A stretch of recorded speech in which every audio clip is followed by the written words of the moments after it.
Shines upon the waves crashing on the stones. A force that can't be reckoned with. Your face are all alone. Trust the ocean, never drown it. Hey, this is Tanya for Get Live Magazine. I'm here with rock band Celestial Ruin, as you will see on the wall right here. I got the Wolfman with me, and we're going to ask these guys a couple questions about their... we're going to ask... Alright guys, so first off we have to go with the most basic question of basic questions. The name of the band, Celestial Ruin, where did that come about? That actually came about before I had found anybody else for the band. I pretty much wanted to put together a band that was a complete contradiction. Something that was beautiful yet destructive. And because I wanted to be female fronted, but beauty in the melody, destructive in the music, and it just kind of fit. Cool. So I'd like to know who writes the songs, and as far as reoccurring themes go, how does that work out? Like, if there's different writers. It's definitely a collaborative effort. I take care of the vocal melodies and the lyrics, but usually it starts with like one of Logan's riffs.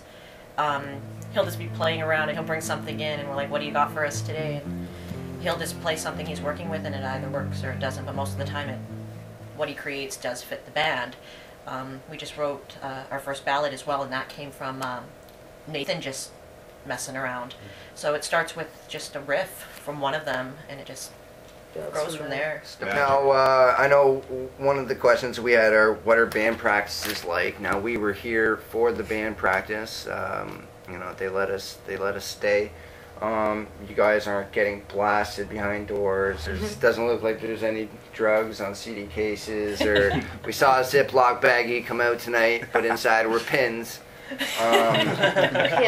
So band practice seemed like you guys are strictly business. Is that what every band practice is like, or is it because we are here? Just be straight. It's rehearsal is rehearsal. Yeah. Nobody brings There's a a lot of six hilarity. pack. Like we're Okay. laughing most of the night, but we're very productive in that. Like the speed that we write songs, and like when we rehearse, we have goals in mind. All of us are busy people, so we don't have time to just be getting together to drink beer and not. How would you describe your sound? Who would be the best person to tell that? I know we kind of touched it on a few other questions, but to separate your sound from the other bands. I would call it symphonic hard rock. Symphonic hard rock. I like that. With a touch of feminine awesomeness. More than a touch. More than a twist. Full of it. Full of it. I have a question for you. Does having a female presence in the band come with any unique advantages? There's no disadvantages, right? Any unique advantages? Why is this my question? I actually, for the music that I like in general, I tend to think that all of the best acts that I've ever heard usually have a woman involved somehow. Like the best music gets produced when men and women work together. Like if it's just a bunch of dudes, they just tend to go off in some different directions that usually, if there's a woman there, they can help them, you know. Rein it all in. Yeah. And Not to mention the sex appeal. That's what's up. well, yes. For the You're art. onto something. For the art and sexiness. Having this female fronting our band is nice. The advantage is we can write a song in any key and she can sing it. You know, like, True. the range she has is unbelievable. Oh, the sound is You guys pretty have a incredible. hot female vocalist. You've got a male model. So sex appeal is something that you guys should just be like, yeah, checked off. Yeah, Yeah, that's what our song "The Hunted" is about. It is about sex. It's about sex with a werewolf, but Yes?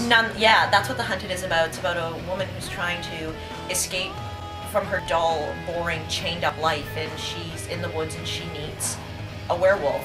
And every time they're together, they have crazy, animalistic, passionate sex, but it's killing her because he can't contain himself. And in the end, she's actually killed, but she doesn't regret it. She would give up everything to have it all over To again. have werewolf sex. What is that song? There's always talk about rock and roll being dead. Like rock is dead, or hip hop's dead. Is that what you're hearing now? Hip hop's dead, and you'll see guys in Toronto saying, "But it lives in the East." You know what I mean? And it's this whole thing. But I remember people saying like rock and roll is dead, and I want to know what you guys think about that statement. And if you do agree with it, I doubt any of you do. But if you're one of you that says, you know, like yeah. Who do you think it really died out with? I think it's just really hidden. Yeah. I think the albums are almost dead. I think, you know, it's a shame. I mean, iTunes, MP3s is great. You can get people listening to your stuff a lot easier. You know, more people have access to the music. But not many people are listening to an album all the way through. Like, one of my favorite bands is Tool. And if you ever, you know, if you hear Tool and you're not a Tool fan, you just listen to a song off, say, Lateralis, it's such a shame because to listen to that song, that album, start to end, is like a journey, you know, like the Pink Floyd album. I've seen Tool more times than I have fingers for. And, what you're talking about. and you know, I think that's sad that we're losing a lot of that. Yeah. I mean, it's, you know, there's pros and cons that people can access music easier. They can, you know, but at the same time, I think the youth, and this might be me being old now, but I think the youth is being fed a lot of just manufactured, talentless, well, at least the talent that's singing or making the music, supposedly. They're being fed this stuff that it's not really like music that comes from the soul, from the performer who's, you know, putting it out there. Like, when I grew up, it was Pearl Jam, Soundgarden, bands like that, and you know, like those guys, like you could just feel the music, you know, like, and you listen to the album from start to back, and I think, you know, most albums now it's 2 songs, 3 songs, you wouldn't even like go near the rest of the album.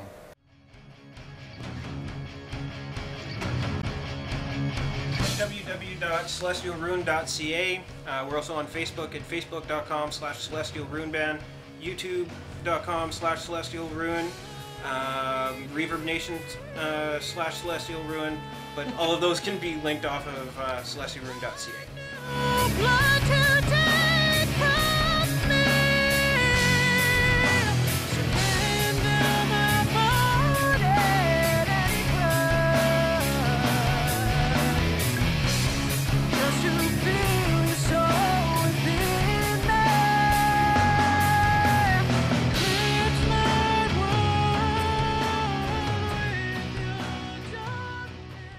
Alright guys, thanks for stopping in to hang out with us, and we've got to practice now, so see you at the show.